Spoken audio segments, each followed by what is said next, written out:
Hola, soy Iván Salcido y están en Historias de Terremotos. El pasado lunes 1 de enero de 2024, justo cuando en México estábamos celebrando la llegada del Año Nuevo, se informó en los medios de comunicación y en las redes sociales que un sismo de magnitud 7.5 acababa de ocurrir en Japón, haciéndose la noticia viral en pocos minutos. De esta manera, rápidamente apareció el primer sismo mayor de este año en el mundo y ocurrió en la parte central del Japón, convirtiéndose en el más fuerte de las últimas 4 décadas en esa zona, provocando severas afectaciones y daños en las autopistas, la caída de construcciones y la activación de la alerta de tsunami que afortunadamente fue tan solo de 1 metro de altura. A dicho terremoto lo podemos considerar como una llamada de atención para México de lo peligrosas que son las zonas sísmicas activas que acumulan décadas sin temblores mayores, las cuales siempre representarán un riesgo para sus habitantes.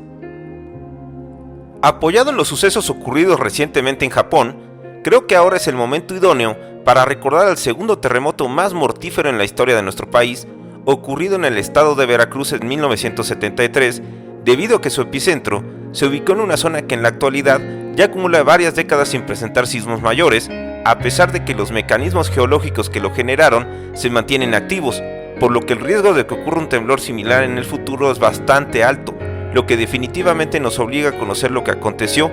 ya que el sismo del pasado 1 de enero en Japón comprobó que las zonas sísmicas con relativa calma pueden romperse en cualquier momento.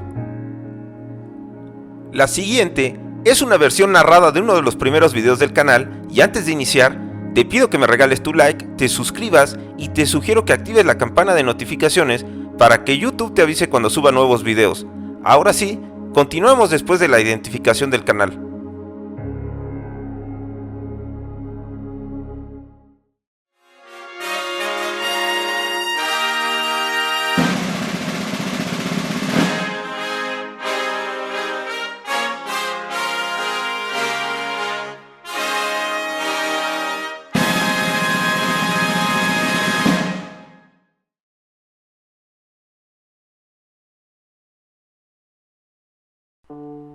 El estado de Veracruz se ubica en el lado oriente de México, sobre la placa tectónica de Norteamérica, muy lejos de su límite con la placa de Cocos en el Pacífico, por lo que su actividad sísmica se limita a sismos intraplaca que ocurren en su mayoría a profundidades bajas o intermedias, producidos por fallas geológicas que son parte de la faja volcánica transmexicana, aunque también recibe de vez en cuando el impacto de sismos intraplaca que se generan a grandes profundidades de entre los 50 y 200 kilómetros,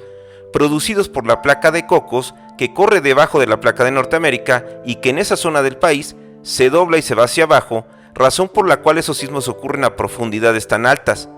Las condiciones expuestas hacen de Veracruz uno de los 5 estados con mayor sismicidad del país. A pesar de que hace 5 décadas no hemos experimentado un temblor mayor con epicentro en Veracruz, si revisamos la historia sísmica de ese estado, podemos comprobar que se trata de una zona muy activa. El primer desastre de origen sísmico en Veracruz en el siglo XX ocurrió a las 10 de la noche y 25 minutos del 3 de enero de 1920, cuando un temblor ocurrido a 10 kilómetros de profundidad en la placa de Norteamérica, con magnitud de 6.4 y cuyo epicentro se localizó a 13 kilómetros al norte de la población de Huatusco, muy cercana a la ciudad de Jalapa, generó desplomes en las construcciones del centro, aunque lo peor sucedió cuando una sorpresiva avalancha de lodo, sumada a diversos derrumbes en las montañas, sepultaron a varias poblaciones, causando la muerte de 650 personas, situación que convirtió al llamado sismo de Jalapa, o también sismo de Quimixtlán, en el más mortífero en la historia de México. Sin embargo, la calma duró poco en esa zona, debido a que 17 años después apareció otro sismo que la volvió a agitar. El 25 de julio de 1937, un sismo de magnitud 7.3 a una gran profundidad de 85 kilómetros se presentó a las 9 de la noche y 37 minutos a 24 kilómetros al norte de la población de Tres Valles en Veracruz, generando daños importantes en la población de Orizaba, donde se registró el fallecimiento de 34 personas. Este sismo confirmó el potencial que tenía esa zona del país para provocar terremotos mayores, convirtiéndose en el antecedente más importante de lo que ocurriría 36 años después. Avanzando en el tiempo, nos ubicaremos ahora en la noche del 27 de agosto de 1973, momento en que algunas personas aseguran que pudieron ver diversas luces en el cielo justo encima del pico de Orizaba, el macizo montañoso y el volcán más alto de México. Los testimonios se centran en asegurar que diversos rayos surgidos en el cielo durante esa noche bajaban al cráter del volcán. Existe también el testimonio de un hombre ferrocarrilero que pudo atestiguar desde la estación Molino a 3 o 4 llamaradas salidas del pico de Orizaba, fenómeno que le llamó la atención y que terminaría ligando ese extraño acontecimiento con lo que sucedería unas horas después. Sin poder asegurarse si esos avistamientos tuvieron algo que ver, lo que sí es un hecho es que a las 3 de la mañana con 52 minutos del 28 de agosto se comenzó a sentir un temblor generado en las profundidades de la zona montañosa de las cumbres de Maltrata, sacudiendo a Veracruz y también a la Sierra Poblana, vecina del pico de Orizaba. El violento terremoto se generó a 82 kilómetros de profundidad debido a la interacción de la placa de Cocos bajo la placa de Norteamérica que se da en casi todo el centro y sur de México. En la actualidad, el Servicio Sismológico Nacional calculó su magnitud en 7.3, ubicando su epicentro a 30 kilómetros al suroeste de Tierra Blanca, población ubicada en el estado de Veracruz, a unos 380 kilómetros de distancia por carretera de la Ciudad de México. Este dato lo recalco porque se manejaron diferentes magnitudes y epicentros dependiendo de la agencia que los presentó. La energía liberada por el sismo varió según esos reportes entre los 7.4 y los 8.3 de magnitud, mientras que su origen fue ubicado según el Servicio Geológico de los Estados Unidos cerca de la población de San José Independencia en Oaxaca, a diferencia del Centro Nacional para la Prevención de Desastres CENAPRED y la Secretaría de Gobernación, quienes tienen registrado el epicentro cerca de la población de Ixtaxoquitlán en Veracruz. A pesar de las diferencias, quizá en lo único en que sí concordaron todas las agencias es que el sismo de la madrugada del 28 de agosto de 1973 fue uno de los temblores profundos más importantes registrados en la historia sísmica de México. El temblor provocó que la población de esa zona del país se volviera a enfrentar al embate de un poderoso terremoto 36 años después, solo que en esta ocasión se trataba del mayor cataclismo de origen natural en la región montañosa de Veracruz y Puebla. Las pocas personas que se encontraban en las calles de Orizaba y en diversas poblaciones alrededor de ella buscaron refugiarse ante la fuerza del sismo. Al terminar el movimiento del suelo, todo se transformó en un estremecedor silencio.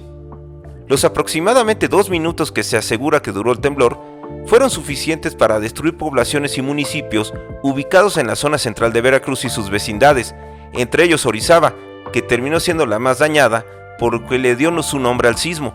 También resultaron afectadas las ciudades de Córdoba, Huilopan, Ixtazoquitlán, Nogales, Ciudad Cerdán, Oaxapan de León, Zongolica, Río Blanco, Ciudad Mendoza, Aculcingo, Atzitzintla y la ciudad de Veracruz.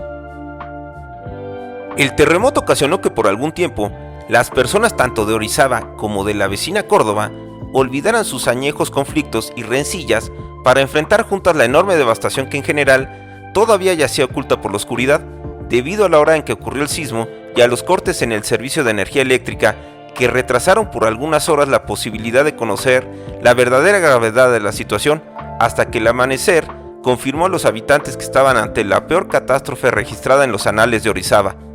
De inmediato, las pequeñas historias comenzaron a surgir por doquier, como la de la familia Montero, quienes salieron al balcón de su departamento para tratar de observar la devastación, cuando súbitamente ese balcón cayó, dejándolos fracturados y heridos en la calle. En la ciudad de Córdoba, un paro cardíaco provocado por el susto y la impresión terminó quitándole la vida a Lucio Pérez. Una vez recuperados de la impresión inicial, los habitantes de Orizaba salieron de sus casas para tomar las calles y, como es costumbre en México, comenzaron a ayudar a sus vecinos y le abrieron las puertas de sus hogares a los damnificados. Las fábricas textiles, papeleras y cerveceras detuvieron sus actividades, ya que sus empleados las abandonaron para salir en búsqueda de sus familiares y durante el trayecto a sus casas pudieron constatar los destrozos. Los vecinos de los cuartos del Yute, uno de los barrios más antiguos de la ciudad, pudieron ver al personal del Hospital de Especialidades del IMSS cómo sacaban a los enfermos, debido a que el interior del edificio estaba muy dañado y se temía que podría desplomarse en cualquier momento. Las estaciones de radio detuvieron sus transmisiones. En la ciudad dominaban los ululares de las sirenas de las ambulancias, seguidas por patrullas de la policía y los vehículos del ejército, que serían insuficientes ante la enorme devastación. En las poblaciones cercanas al epicentro, Las edificaciones antiguas, las de baja altura y en especial las torres y las cúpulas de las iglesias, terminaron siendo las más afectadas por el sismo, debido a un factor muy importante que es explicado de esta manera por Víctor Manuel Cruz Atienza, doctor en sismología de la Universidad Nacional Autónoma de México. El movimiento del suelo en sismos sin placa es de 2 a 3 veces más violento debido a las ondas de oscilación rápida que generan y que afectan sobre todo a edificios medianos y pequeños. Lo que entendemos aquí es que la frecuencia de las ondas sísmicas fue tan corta que los edificios de baja altura fueron los que más vibraron. Los daños en Orizaba fueron cuantiosos. El edificio de 3 niveles construido en 1952 por la empresa automovilística Packard se desplomó con varias personas en su interior. La mitad de los edificios del Instituto Tecnológico de Orizaba se derrumbaron. El cine real estaba colapsado. La primaria Josefa Ortiz de Domínguez quedó dañada en un principio, pero se terminaría de derrumbar durante una réplica. La escuela técnica número 48 también quedó en el suelo. La torre de la iglesia de San Juan de Dios estaba derrumbada y 50 minutos después se caería su cúpula. Se presentaron daños en el Hospital Civil Ignacio Llave, así como en el Templo de Nuestra Señora de la Soledad, la Plaza de Toros, en la fábrica textil de Sidosa, el Teatro Ignacio Llave y la iglesia de Santa Gertrudis, que perdió la torre de su campanario. Sumado a esto, resultaron afectadas más de 200 casas y negocios. En Ciudad Cerdán, municipio ubicado en Puebla y cercana al epicentro, la destrucción fue profusa, quedando derruidas sus calles que se llenaron de ataúdes por el elevado número de víctimas que llegó a los centenares, por lo que tuvieron que abrir una fosa común en pleno centro de la ciudad.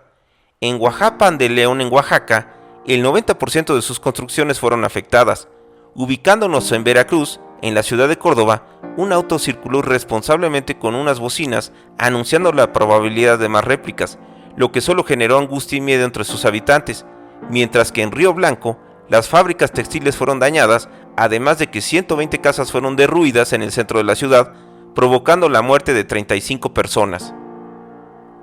Habían pasado apenas 24 horas del embate del sismo y ya se contaban por centenares las víctimas mortales, pero gracias a la labor de la población, los servicios de emergencia y el ejército, se pudo rescatar a 230 personas vivas de entre los escombros.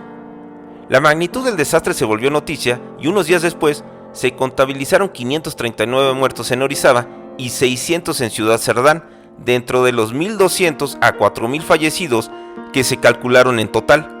El número de damnificados llegó a los 100.000 en los estados de Veracruz, Puebla, Morelos y Oaxaca, y se contaron 17.575 viviendas afectadas en toda la región, datos que convirtieron al terremoto de Orizaba en el más mortífero y costoso en la historia de México hasta ese momento. En la actualidad, el sismo de Orizaba de 1973 todavía se mantiene como el segundo terremoto más letal registrado en México, y tras su amarga experiencia sísmica, la ciudad fue la primera del país en adoptar una cultura de la prevención. Ahora Orizaba es una próspera urbe muy visitada por los turistas, cuya población demostró ser poseedora de una gran solidaridad, ya que de sus casas surgieron muchos héroes que se dedicaron a auxiliar a todo aquel que lo necesitara. Las heridas y el trauma de quienes vivieron esa catástrofe tardaron bastante tiempo en sanar, pero ahora aquel sismo ha sido superado.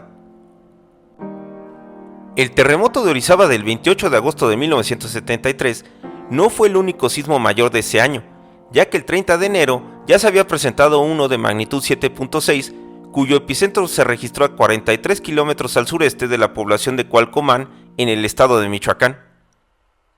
Si nos trasladamos más adelante en el tiempo, los sismos destructivos en el centro del país no han dejado de ocurrir, como lo fue el sismo de Tehuacán del 15 de junio de 1999 en Puebla y el terremoto del 19 de septiembre de 2017 en los límites de los estados de Puebla y Morelos, son solo una muestra más del enorme riesgo sísmico que presenta México. Lo que es muy importante recordarle a la población de Orizaba y de todo el centro del país es que debe de estar consciente de que aquellos sistemas geológicos que detonaron los desastres de 1920, 1937 y 1973 en Veracruz y los estados vecinos, sigue y seguirá activo siempre, así que hay que estar preparados para que cuando se presente el siguiente temblor no se convierta en una nueva tragedia. De esta manera concluyo este video y si te agradó, te invito a que me regales tu like, me dejes tu comentario y te suscribas al canal. Recuerda activar la campana de notificaciones para que seas de los primeros en ver los siguientes videos. Gracias y nos vemos en la siguiente entrega.